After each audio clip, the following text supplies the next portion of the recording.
Hi, it's Victoria Singer, and I'm back again to talk more about beginning sounds and my assignment 4. So, I went to Reading Rockets, which is a website that I was informed about during the reading specialist classes. And it's kind of a housing unit for all sorts of websites, articles, videos, tutorials about all things reading. So if any of you teach reading, this is an amazing, amazing resource. So I use that to find my research based articles, and they all come from different journals around. The first article that I found was one about turning sounds into words and just kind of the different ways that we can blend. And it talked about how really the onset rhyme blending. So if I go k, at is actually the harder of the two ways to blend. Um, the other one would be like chunking it kind of in half by syllables and doing that for blending. Um, and that's called the body coda blending.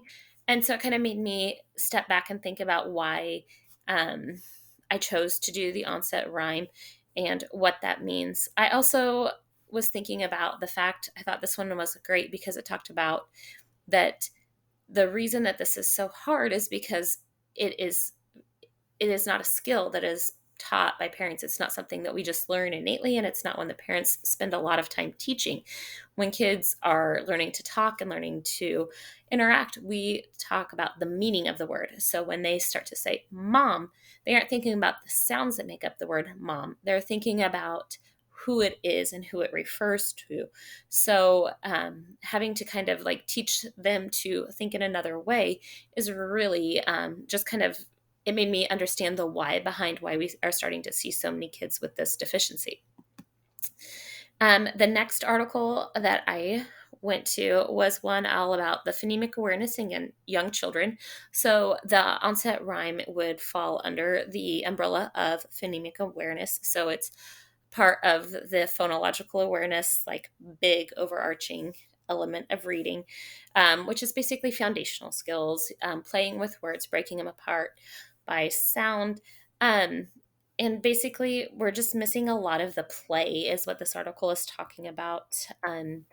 That it is not an intuitive thing that is done. And so, if it isn't taught directly through some element of direct instruction, even the texts and songs, it's not something that the kids are going to pick up on their own. This one was a great article. It went very in depth about language structure and all sorts of it.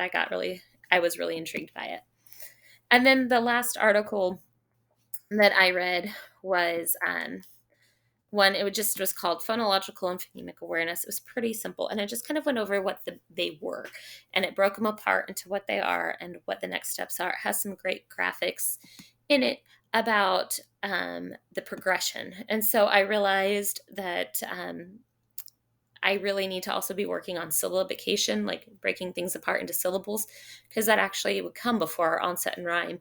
And so, where I was initially planning on having this being my first unit, I think it should actually be my second unit, which was good for me to realize. I knew they both were in there, but I had those flip flopped in my brain for some reason.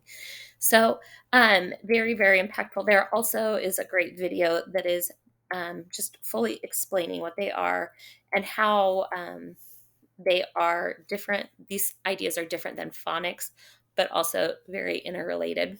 So, some great backing to kind of make me think about ways I could do things better, ways I can improve what I'm already doing, and what I'm doing right and where I'm on the right track.